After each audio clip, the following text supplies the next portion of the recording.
Oktyabrın 20-sində Dövlət Statistika Komitəsində Ümumdünya Statistika Günü ilə bağlı mətbuat konfransı və statistik olimpiyadanın qaliblərinin mükafatlandırılması mərasimi keçirilib. Dövlət Statistika Komitəsinin əməkdaşları əvvəlcə fəxri xiyabana gələrək müstəqil Azərbaycanın banisi, xalqımızın ümumilli lideri Heydər Əliyevin əziz xatirəsini yad edib məzarı önünə əklil qoyublar.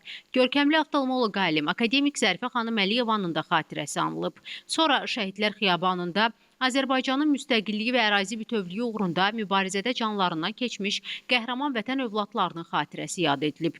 Tədbirdən öncə Ulu Öndər Heydər Əliyevin komitənin foyesində ucaldılan büstü ziyarət olunub, önünə gül dəstələri düzülüb. Tədbiri giriş sözü ilə açan Dövlət Statistika Komitəsinin sədri Tahir Budaqov bildirib ki, Azərbaycanın da həm müəllif kimi qoşulduğu BMT Baş Assambleyasının 2015-ci il 3 iyun tarixli qətnaməsinə uyğun olaraq 5 ildən bir keçirilən Ümumdünya Statistika Günü ölkəmizdə də təntənəli şəkildə qeyd edilir.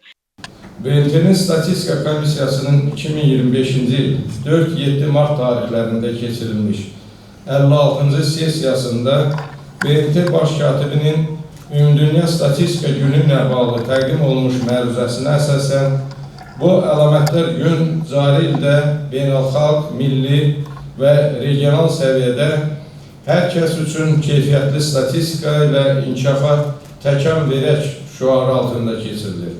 Komitə sədri vurğulayıb ki, qlobal mütərəqqi təşəbbüslərə böyük önəm və töhfə verən Azərbaycanda Ümumdünya Statistika Günü ilk dəfə 2015-ci ildə təntənəli şəkildə qeyd olunmuşdu.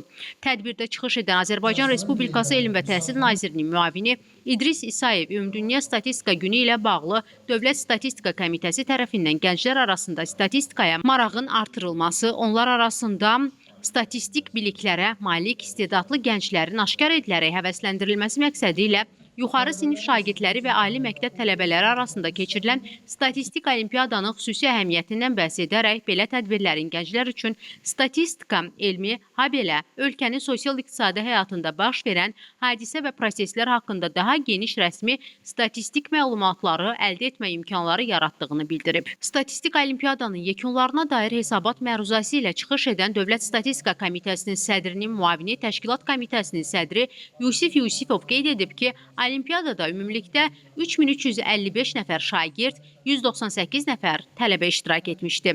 Statistik olimpiyadanın final mərhələsinə keçmiş tələbə və şagirdlərə sertifikat və hədiyyələr, olimpiyadanın qaliblərinə isə diplom və hədiyyələr təqdim olunmuş, xatirə şəkilləri çəkilmişdi. Daha sonra Azərbaycan Respublikasının Prezidenti Cənab İlham Əliyevin 21 iyun 2025-ci il tarixli sərəncamı ilə təltif edilmiş komitə əməkdaşlarına orden və medallar təqdim olunub. Təltif olunan əməkdaşlar dövlət başçısına öz minnətdarlıqlarını bildiriblər. Sonda media nümayəndələrinin sualları cavablandırılıb.